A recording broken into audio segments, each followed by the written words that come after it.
Hi, I'm Libby from NJACP, and I have Michelle Habingreither from Bancroft here, an NJACP new board member, but certainly not new to active in the organization. So, Michelle, tell me a little bit about what you do at Bancroft, your involvement in NJACP, and why you wanted to join the board. Absolutely.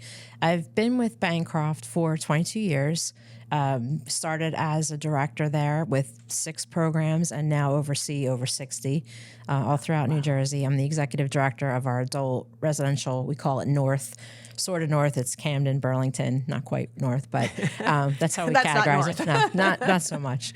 But I do have Pompton Lakes too. So that is North. That's definitely North. But been doing this really my whole life and fell in love with Bancroft early on and fell in love with NJACP. I don't know if you know this, but I actually presented at the conference 3 times, like in the early 2000s, and had this, it wasn't your normal conversation. It was like a show.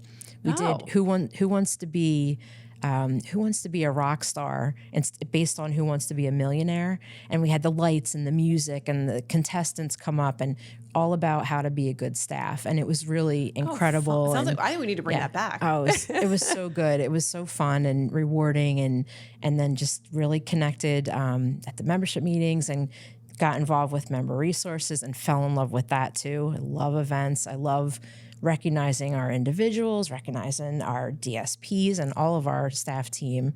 So yeah, when the opportunity came up for the board, I just wanted to be able to contribute on a bigger scale, on a bigger level, and felt like this was a great opportunity to do it with people who I know are dedicated and talented and just really invested in our mission. So, well, I appreciate all that you do, and certainly you stepping up, being so involved in the association and now serving on the board. I think that brings you such a great perspective on all the different programs that we have and services that we provide, and also maybe some new things that we can bring to the association. Can you talk a little bit about, when we talk about celebrating the individuals, can you talk a little bit about the STARS event that's coming up? Oh gosh, it is such a great event. If you can get to anything, come to STARS.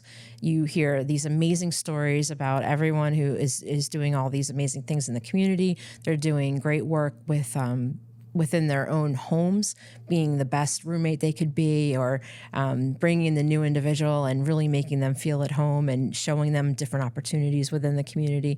But it's a super wonderful celebration.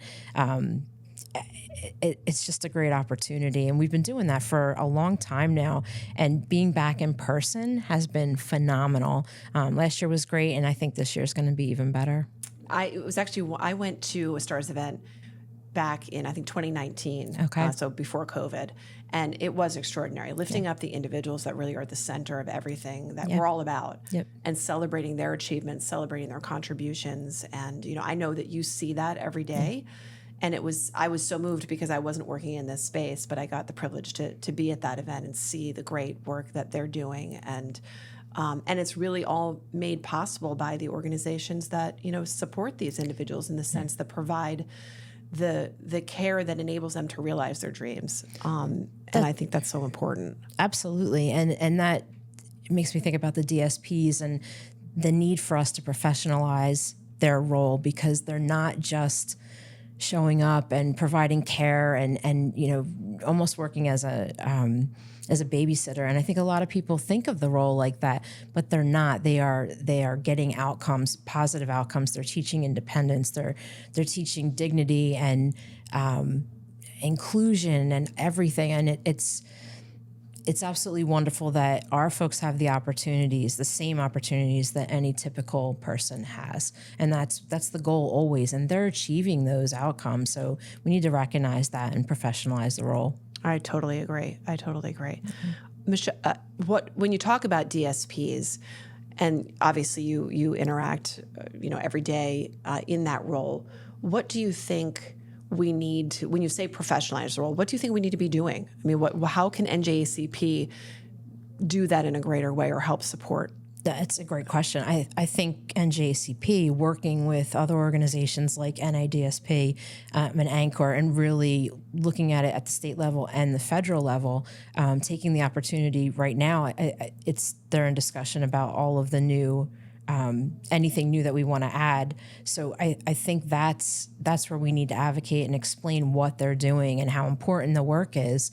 And then for providers, I think it's about recognition. It's about respect. It's about making sure that they know how important they are, and it goes way beyond just showing up, which in itself is amazing in times of snowstorms and during COVID and all those things, but it's way beyond that.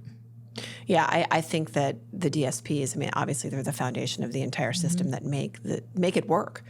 You know, without them, there is no community-based system, and so there's no mission. It's absolutely. And so, you know, we have an event in September that celebrates our DSPs. But as long as I'm in this role, it will be something that I will continue to focus on. And workforce development is something that I think NJACP needs to lean into even in a greater way. And I'll certainly be looking to experts like you to how do we do that? How do we do that in a meaningful way that is important?